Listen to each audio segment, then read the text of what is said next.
Company law में again you have to revise everything, but ज़्यादा logic में मत घुसना। एग्जाम में क्वेश्चन आएंगे जो फैक्ट बेस्ड आएंगे, जिसमें आपको number of days, number of month, certain amounts पूछी जाएंगी, तो उनको अच्छे से रिवाइज कर लेना।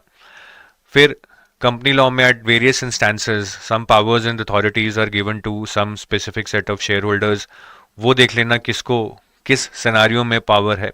And all important section numbers भी आपको याद करनी है, जहाँ पे SEBI, government of India, auditors, shareholders को बड़ी बड़ी पावर्स दी गई हैं कुछ डिसाइड करने की, वो सेक्शन नंबर्स आपको याद कर लेने हैं।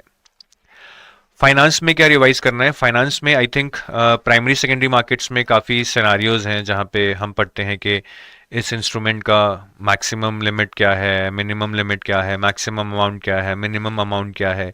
सो revise all that. Then indirect direct taxes में काफ़ी नंबर्स हैं जो आपको याद रखने पड़ेंगे, please revise that also. I think these are the two important topics for revision. And this is simple, this is concept based, but still you can revise role and functions of regulatory bodies. ठीक है। Economics में I think the entire unit B must be revised properly. And then demand and supply you can revise very quickly. Business cycle you can revise very quickly.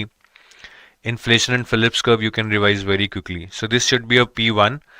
Whatever I have ticked or underlined in red here